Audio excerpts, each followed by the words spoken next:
સાહેબ આંબેડકરના બંધારણ સાથે જેને સ્નાન સૂતકનો સંબંધ નથી એવી આરએસએસ અને ભારતીય જનતા પાર્ટીની સરકારના શાસનમાં કોઈ જ આશ્ચર્ય નથી કે ડોક્ટર બાબા સાહેબ આંબેડકરની પ્રતિમાને ખંડિત કરવાની કોશિશ કરવામાં આવે। અગાઉમાં ભૂતકાળમાં આરએસએસ અને બીજેપીના માણસો બાબા સાહેબનું બંધારણની મનુસ્મૃતિ જોઈએ છે એવું જાહેરમાં લખી ચૂક્યા છે। અમિત શાહ ભારતના ગૃહમંત્રીએ જે નિવેદન ડોક્ટર બાબા સાહેબ આંબેડકરની વિરુદ્ધમાં સંસદના મંચ ઉપર કર્યું એના પડઘાજી શમ્યા નથી, એનો આક્રોશ એના આંદોલનો યથાવત છે। ત્યારે આ નવી રીતે ડોક્ટર બાબા સાહેબ આંબેડકરની પ્રતિમાને ખંડિત કરી સામાજિક માહોલ બગાડવાની જે કોશિશ કરવામાં આવી છે એને સખત શબ્દોમાં વખોડીએ છીએ।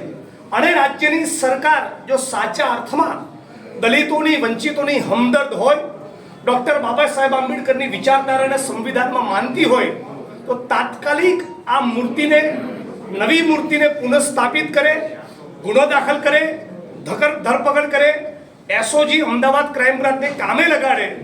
પરંતુ તાજેતરમાં જ મહીસાગરના કલેક્ટર આઈએસ નેહા કુમારીએ દલિત સમાજના યુવાનને બાસ્ટર્ડ હરામી કીધો, 90% આદિવાસીને દલિતો એટ્રોસિટીના કેસ ખોટા કરે છે। આ પ્રકરણમાં પણ આ સરકારે કોઈ કાર્યવાહી કરી નથી।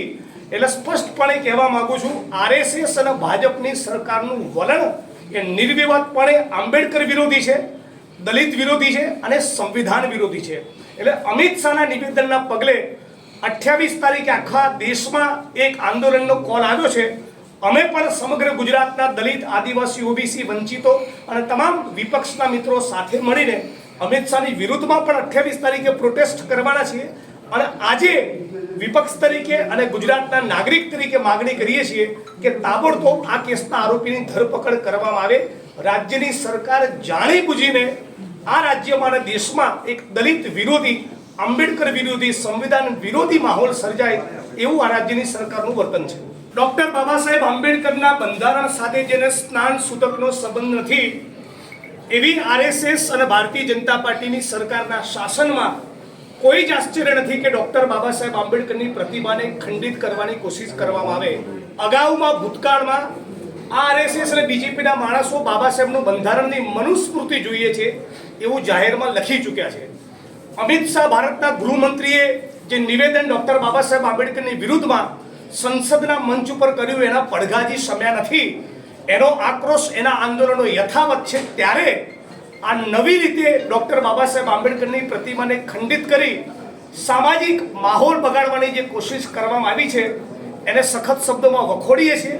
અને રાજ્યની સરકાર જો સાચા અર્થમાં દલિતોની, વંચિતોની હમદર્દ હોય, ડોક્ટર બાબા સાહેબ આંબેડકરની વિચારધારાને સંવિધાનમાં માનતી હોય તો તાત્કાલિક આ મૂર્તિને નવી મૂર્તિને પુનઃસ્થાપિત કરે, ગુનો દાખલ કરે, ધરપકડ કરે, એસઓજી અમદાવાદ ક્રાઇમ બ્રાન્ચને કામે લગાડે।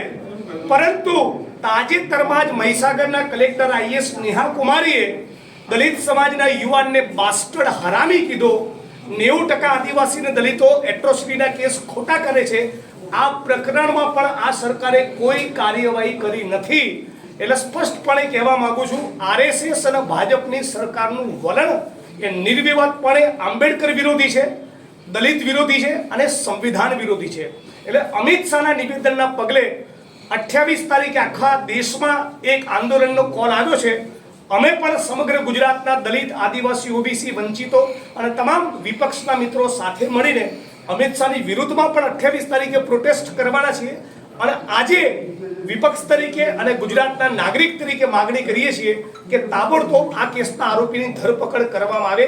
રાજ્યની સરકાર જાણી બુજીને આ રાજ્યમાં અને દેશમાં એક દલિત વિરોધી, આંબેડકર વિરોધી, સંવિધાન વિરોધી માહોલ સર્જાય એવું આ રાજ્યની સરકારનું વર્તન છે।